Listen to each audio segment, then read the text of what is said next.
This page was created to teach Black history. Unfortunately, the American educational system was designed to exclude our real historical account, so we are here to dismantle it. It's time to enlighten those of us who have been kept in the dark. I am a Black man who didn't know enough about my own history, so I began to dig deeper and do my own research. Black history is American history, so I want people of all races and cultures to join together to learn our history as one. Here, I will share all of my findings. Please like, follow, share, and subscribe to Teaching Black History. The story of the Curl Gardens Massacre.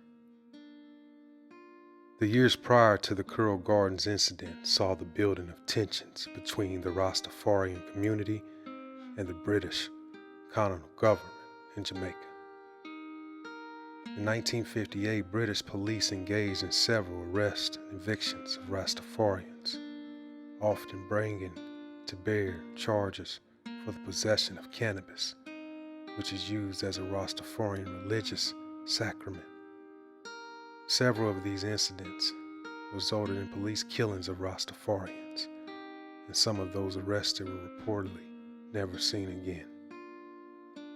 In 1959, a confrontation between a Rastafarian security guard and a policeman at a market resulted in the police beating the security guard, which prompted a violent response from nearby shop owners. The police brought reinforcements, arresting 57 Rastafarians and brutally beating and forcibly shaving the dreadlocks off of some of them. A police car and fire truck were also set on fire during this incident.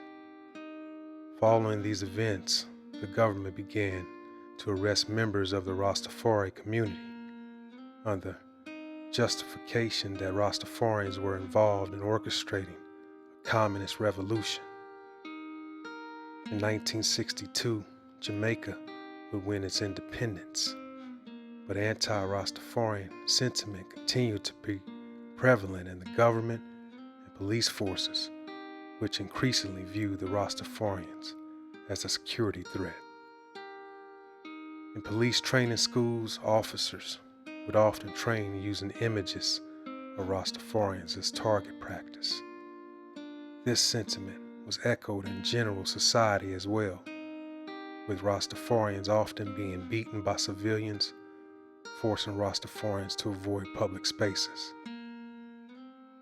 Accounts differ as to specifics of what happened on April 11th. According to police reports, a group of Rastafarians armed with spears, hatchets, and machetes set fire to a gas station as part of an attempted robbery. A scrimmage resulted between the Rastafarians and the police, who arrived at the gas station, resulting in the deaths of 3 Rastafarians, 2 policemen, and 3 civilians also on the scene. Following the scrimmage at the gas station, a police manhunt tracked down and killed the other Rastafarians that had been present at the scrimmage. Jamaican newspapers such as the Daily Gleaner published many articles demonizing the Rastafarians and demanding armed intervention by the state. Media also originally described the events of Curl Gardens as an uprising and were later forced to retract that characterization of the event by the Labour Party-led government.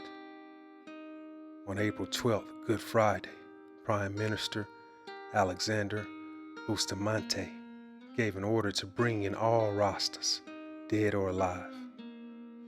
Police and military forces entered working-class neighborhoods to detain Rastafarians and forcibly cut their dreadlocks of those who were detained. Many Rastafarians were tortured and killed, and the exact tally is unknown. One estimate suggests that as many as 150 individuals were detained over the following day. In April 2007, the government of Jamaica issued a formal apology for the incident, taking responsibility without equivocation and stating that the incident should never have happened. the government has established a trust fund of $10 million for survivors as reparations for the incident.